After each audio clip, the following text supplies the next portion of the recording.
জন্ম, মৃত্যু, বিবাহ ক'ত কেতিয়া কেনেকৈ হয় কোনেও নাজানে। নমস্কাৰ জনাইছোঁ মই মেকআপ আৰ্টিষ্ট নিনে আৰু এয়া আজি আছিলে আমাৰ ছেকেণ্ড টু লোকেশ্যন ৱেডিং কইনা আৰু কইনাক হয়তো আপোনালোকে সকলোৱে চিনিয়ে পায় যিহেতু তাই এটা সময়ত মোক এচিষ্ট কৰিছিল আৰু কইনাক মই সুধিছিলোঁ যে কেনে মেকআপ লাগে মানে কি মেকআপ ল'বা? তাই ক'লে মই এইবিলাক আপোনাৰ ওপৰত এৰি দিছোঁ। আপুনি আপোনাৰ বেষ্ট দিয়ক। মোৰ আপোনাৰ ওপৰত কমপ্লিট বিশ্বাস আছে।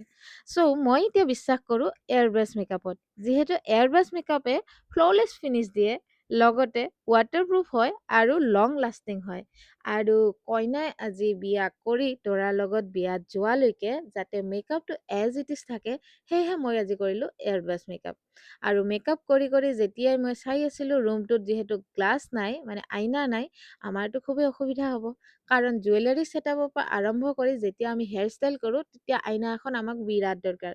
আপকামিং ব্ৰাইডসকলক কৈছোঁ প্লিজ আপোনালোকে আইনা এখন যোগাৰ কৰি ৰাখিব আৰু তাই চাইছিল মোবাইলৰ স্ক্ৰীণত আৰু মই কৰিছিলোঁ সকলো কাম আইডিয়াতে এনেকৈয়ে তাইক মই জুৱেলাৰী ছেটআপ কৰাৰ লগতে হেয়াৰ ষ্টাইলটো কমপ্লিট কৰিলোঁ উইদাউট আইনাত কেনে লাগিছে আপোনালোকে কমেণ্ট কৰি জনাব আৰু কইনাৰ যিটো নাচন সেই নাচন দেখি গম পাইছোঁ তাই কিমান হেপ্পী আৰু গোটেই জীৱন যাতে তাই এনেধৰণে হেপ্পী থাকে তাৰেই কামনা কৰিলোঁ